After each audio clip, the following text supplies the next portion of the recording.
គៀងគោមានជ័យនេះយើងបានចាប់ដើមដំណើរការដោះស្រាយហ្នឹងអស់រយៈពេល74ខែហើយបាទហើយនៅក្នុងហ្នឹងយើងដោយសារអាគារនេះវាទុកទ្រុលមែនតើអាយុនោះ75 76ឆ្នាំហើយបើយើងមានក្រុមជំនាញចុះមកសិក្សាអីទាំងអស់គេចាប់ទុកអាគារនេះដែលដួលរលំដោយអត់មានផ្ដល់ដំណឹងមុនផ្ដល់សញ្ញាមុនព្រោះធ្នឹមអីទាំងអស់ស៊ីម៉ង់ហើយដែកលែងនៅមួយគ្នាហើយអញ្ចឹងយើងបារម្ភខ្លាំងក្រសួងបាទហើយដំសាយមកបកយុទ្ធរដ្ឋមន្ត្រីគាត់មានការបារម្ភខ្លាំងខ្លាចវារលំដួលទៅប៉ះពាល់ដល់ជីវិតប្រជាជនអញ្ចឹងយើងធ្វើ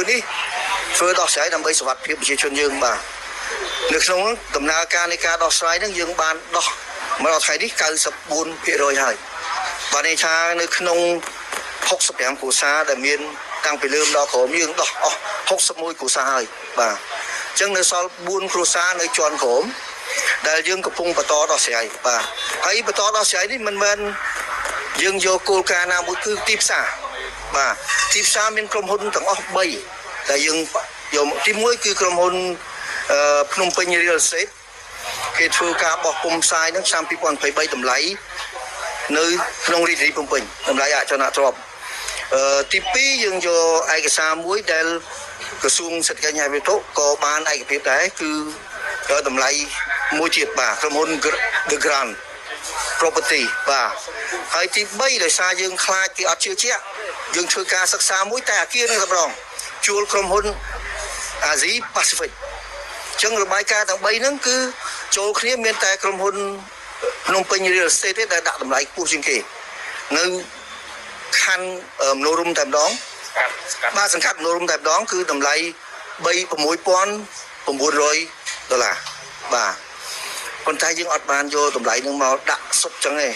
ក្រោយមកមានក្រុមហ៊ុន2ទៀតវាតម្លៃដូចគ្នា$6,200ដោយសារអចលនទ្រព្យវាធ្លាក់ចុះបាទអញ្ចឹងតម្លៃវាចុះមកតាមហ្នឹងប៉ុន្តែយើងអត់ចុះទេយើងដោយសារយើងយកគោលការណ៍ដើមយើងមកដោះស្រាយអញ្ចឹងអ្នកទាំងអស់គ្នា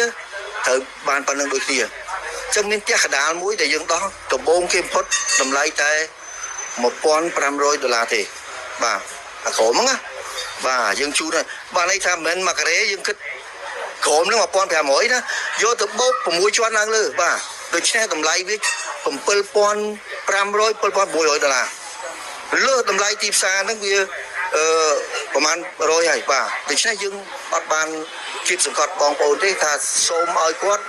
យល់យកបាទហើយយើងដោះនេះបើសិនជាអត់មានហេតុការណ៍អីយើងមិនប្រជាជនយើងរស់ស៊ីយើងអត់ចង់ប៉ះពាល់ទេប៉ុន្តែដោយសារអាគារនេះវាធន់ធ្ងរបាទហើយយើងក្រសួងត្រូវចាត់វិធានការព្រោះអាគារនេះជាអាគារសហកម្មសិទ្ធិអ្នកដែលបានមានអីគឺគាត់ជាម្ចាស់សំណង់